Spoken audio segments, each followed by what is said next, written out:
भक्तजनों, माताओं, बहनों, सादर जय श्री कृष्ण। हमारे YouTube चैनल में आप सभी का बहुत बहुत स्वागत है।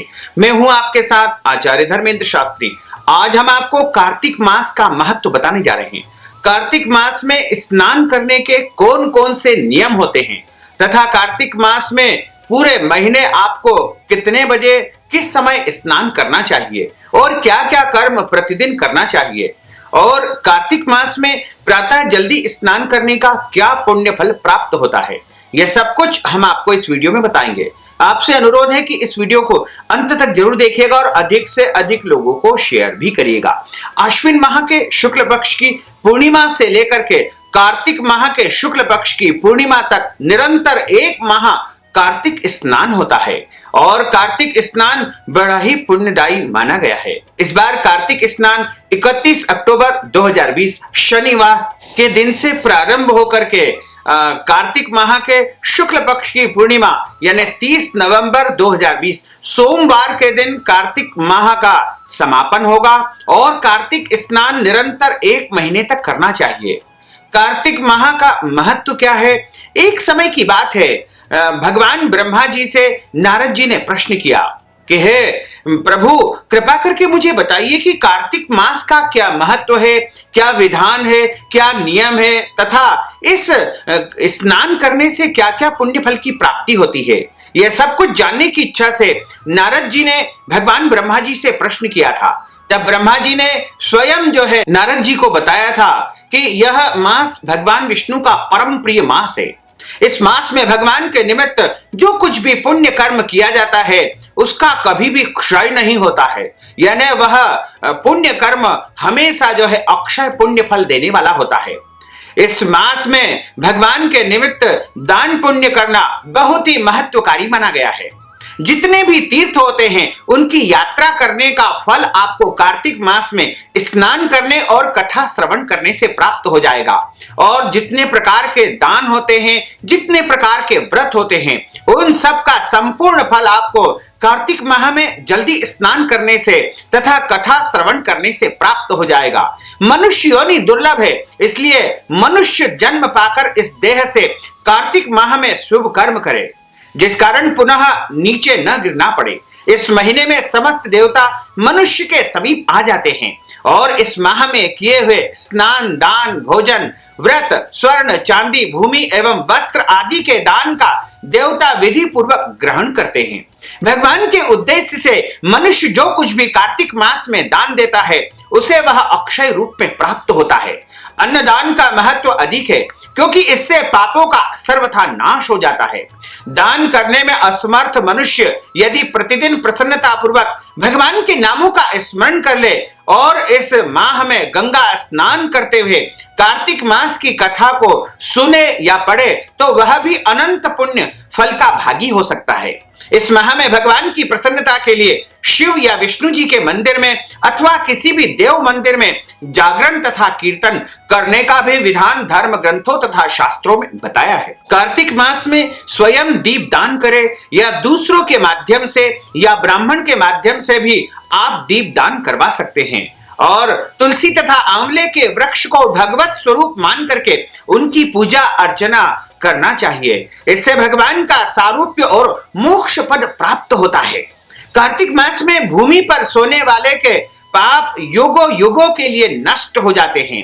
अरुणोदय काल में जागरण करके गंगा अथवा किसी भी जलाशय में गंगा जी का नाम स्मरण करने से मनुष्य के करोड़ों जन्मों के पाप तत्क्षण नष्ट हो जाते हैं। गोविंद गोविंद हरे मुरारे, गोविंद गोविंद मुकुंद कृष्ण, गोविंद गोविंद रथांग पाणे, गोविंद दामोदर माधवेति। इस प्रकार संपूर्ण कार्तिक मास में प्रतिदिन भगवान के नाम का संकीर्तन करना चाहिए। जो मनुष्य कार्तिक में प्रतिदिन गीता जी का पाठ करता है उसके समान कोई भी पुण्य नहीं है। 7 समुद्रों तक की पृथ्वी को दान करने का जो फल प्राप्त होता है वह कार्तिक मास में स्नान तथा दान करने का फल है, क्योंकि यह संसार अन्न के आधार पर ही जीवित रहता है। अतः कार्तिक मास में ब्राह्मण को अन्न दान करना, वस्त्र दान करना, गौ दान करना या फिर अन्य कोई भी वस्तु का दान करना परम महत्वकारी माना गया है। कार्तिक स्नान आश्विन माह की पूर्णिमा को आरंभ करके कार्तिक की पूर्णिमा को पूरा करना चाहिए। भक्तिवान पुरुष अथवा नारी यानी इस स्नान को सौभाग्यवती महिलाएं कर सकती है, विधवा महिलाएं कर सकती है, परित्यक्ता महिलाएं कर सकती है, कुंवारी कन्याएं कर सकती है, या अन्य कोई भी पुरुष भी इस स्नान को कर सकते हैं। कुंवारे लड़के लड़कियां या वृद्ध माता बहन भक्तजन सभी लोग, कुल मिलाकर के सभी लोग कार्तिक का स्नान कर सकते हैं। ब्रह्मा जी ने नारद जी को बताया है कि 12 महीनों में मार्गशीर्ष मास अत्यंत पुण्यप्रद है। उससे अधिक पुण्य देने वाला वैशाख का महीना बताया है। उससे लाख गुना अधिक प्रयाग में माघ मास का महत्व होता है और उससे भी महान फलदायी कार्तिक मास है। इसका महत्व सर्वत्र जल में एक सा ही है। एक बार जब जब सब प्रकार के दान और नियम तथा दूसरी ओर कार्तिक का स्नान का पुण्य रख दिया जाए तो कार्तिक का पलड़ा भारी रहेगा। इस प्रकार स्वर्ग में एक बार समस्त पुण्यों को तोला गया, समस्त महीने के पुण्यों को, समस्त तीर्थों के पुण्यों को तोला गया और कार्तिक स्नान के पुण्यों को तोला गया। तो कार्तिक स्नान का जो पलड़ा था वह सबसे भारी था। इसलिए कार्तिक का महीना सभी महीनों में सर्वोत्तम महीना माना गया है और कहा गया है कि जितने भी महीने होते हैं उनमें सबसे अधिक पुण्यदायी, फलदायी तथा प्रभु की कृपा प्राप्त करने वाला कोई महीना है तो वह कार्तिक का है। यह व्रत भगवान श्री कृष्ण को अत्यधिक प्रिय है। अश्विन की पूर्णिमा से लेकर के कार्तिक की पूर्णिमा तक भगवान की प्रसन्नता के लिए प्रतिदिन गंगा स्नान करना चाहिए। देवी पक्ष अर्थात आश्विन शुक्ल पक्ष की प्रतिपदा से लेकर के कार्तिक कृष्ण चतुर्दशी की महारात्रि आने तक भगवती दुर्गा की प्रसन्नता के लिए स्नान भी किया जाता है और भगवान गणेश जी की प्रसन्नता के लिए आश्विन कृष्ण चतुर्थी से लेकर के कार्तिक के कृष्ण की चतुर्थी तक नियम पूर्वक स्नान भी किया जाता है।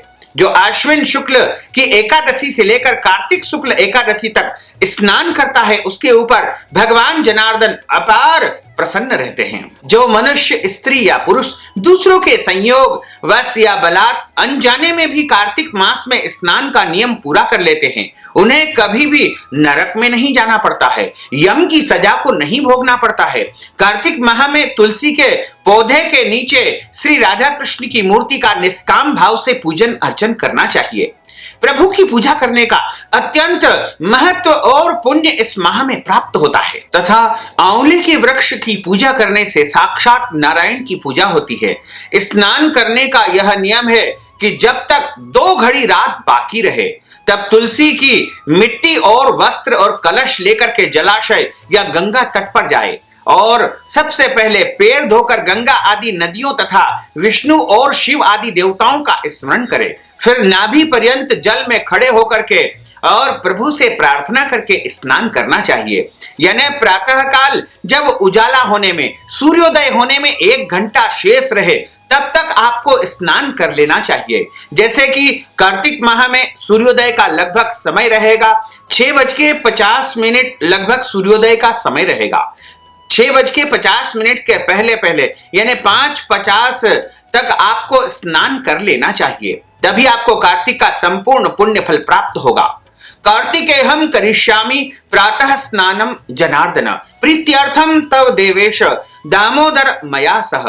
हे जनार्दन, हे देवेश्वर, लक्ष्मी सहित आपकी प्रसन्नता के लिए मैं कार्तिक प्रातः स्नान करूंगा और उसके बाद प्रभु का स्मरण करते हुए और प्रभु का ध्यान करते हुए आपको स्नान करना चाहिए। यदि आप गंगा आदि पवित्र नदियों में जाकर के स्नान नहीं कर सकते हैं तो अपने घर में शुद्ध जल की बाल्टी भर करके उसमें गंगा आदि तीर्थों का आवाहन करें। कोई भी जल से स्नान करें, लेकिन आपको गंगा जी का नाम स्मरण अवश्य करना चाहिए और स्नान करते समय प्रभु का स्मरण करें कि हे प्रभु, आप श्री राधा जी के संग मेरे देव है, उस अर्घ्य को स्वीकार करें। हे हरे, आप कमलनाथ को नमस्कार है। जल में शयन करने वाले आप नारायण को बारंबार प्रणाम है, बारंबार नमस्कार है। यह ग्रहण अर्घ्य आप प्राप्त करिए, आपको बारंबार प्रमाण है।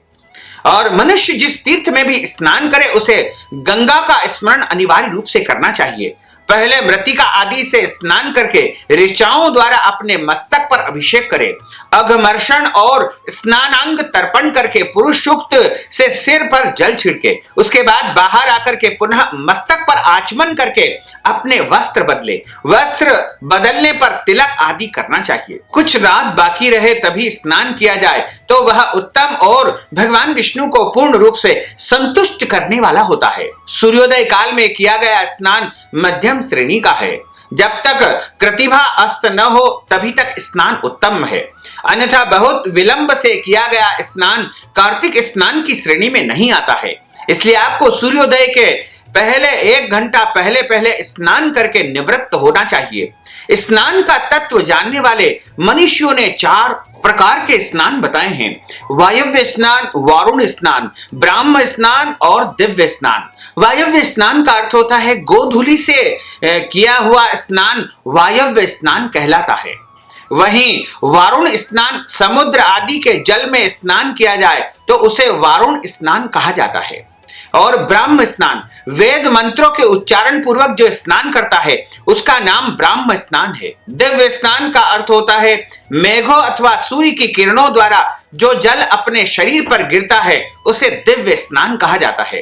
ब्राह्मण, क्षत्रिय और वैश्य को मंत्रोच्चार पूर्वक स्नान करना चाहिए और अन्य पुरुषों को जो है प्रभु का स्मरण करते हुए स्नान करना चाहिए। प्रभु के नामों का उच्चारण करते हुए स्नान करना चाहिए। प्राचीन काल में श्रेष्ठ तीर्थ पुष्कर में कार्तिक माह में पुष्कर स्नान करने से व्याघ्र योनि से राजा प्रभंजन मुक्त हुए थे। नंदा भी कार्तिक में पुष्कर का स्पर्श पाकर के परम धाम को प्राप्त हुई थी। अतः जो भी श्रद्धावान कार्तिक में प्रातः काल उठ करके तीर्थ में स्नान करता है वह सभी पापों से मुक्त होकर के परम ब्रह्म को प्राप्त कर लेता है। कार्तिक मास में स्नान यदि आप करने जा रहे हैं तो आपको कुछ नियम पालन करना चाहिए। व्रत करने वाले को उचित है कि वह सदा 1 प्रहर रात बाकी रहे तय उठ जाए और भगवान का स्मरण करके स्तुति करके अपने कार्यों का विचार करे। ग्राम अथवा नगर की प्रकृति के अनुसार दैनिक कृत्य मल मूत्र का त्याग उत्तराभिमुख होकर के करे। उसके बाद दांत और जिह्वा की शुद्धि के लिए वृक्ष के पास जाकर के बोले आयुर्बलः यशो वर्चः प्रजा पशु वशूनि च ब्रह्म प्रज्ञा च मेधाम च त्वाम नो देहि वनस्पते। इस प्रकार आप प्रार्थना करें कि है वनस्पति आप मुझे आयु दे, बल दे, यश दे, तेज दे, संतति दे, पशु दे, धन दे, वैदिक ज्ञान दे, प्रज्ञा और धारणा शक्ति प्रदान करे। ऐसा कहकर वृक्ष से दातुन ले। दूध वाले वृक्षों की दातुन नहीं लेना चाहिए। इस प्रकार विधि पूर्वक दांतों को शुद्ध करके मुख को जल से धो डाले और भगवान के नामों का उच्चारण करते हुए 2 घड़ी रात रहते हुए जलाशय पर जाए। तब कार्तिक का व्रत करने वाले विधि पूर्वक स्नान करे। स्नान के पश्चात नए वस्त्र पहन करके तिलक धारण करे या धुले हुए वस्त्र पहन करके आपको तिलक लगाना चाहिए। तिलक चंदन का लगा सकते हैं, कुमकुम का लगा सकते हैं या हल्दी का लगा सकते हैं, रोली का लगा सकते हैं। अपनी श्रद्धा और आस्था के अनुसार आपको तिलक लगाना चाहिए। तब अपनी गोत्र विधि के अनुकूल संध्या करे यानी भगवान की पूजा आराधना करे। जब तक सूर्योदय न हो तब तक गायत्री मंत्र का जाप करते रहे। संध्योपासना के अंत में भगवान के नामों का उच्चारण आदि करे और व्यापारी अथवा सेवारत कर्मचारी अपने दिनचर्या का प्रारंभ कर ले। मध्याह्न में दाल के अतिरिक्त शेष अन्न का भोजन करे। अतिथियों को भोजन करा करके जो भोजन ग्रहण करता है वह भोजन अमृत समान माना गया है। मुख शुद्धि के लिए तुलसी भक्षण करे तो अति उत्तम है। फिर शेष दिन सांसारिक व्यवहार में व्यतीत करे। सायंकाल में पुनः भगवान के मंदिर में जाए और संध्या करके शक्ति के अनुसार दीपदान करे। भगवान विष्णु अथवा अपने देवता को प्रणाम करके आरती उतारे। प्रथम प्रहर में कीर्तन करते हुए जागरण करे। प्रथम प्रहर बीत जाने पर शयन करे।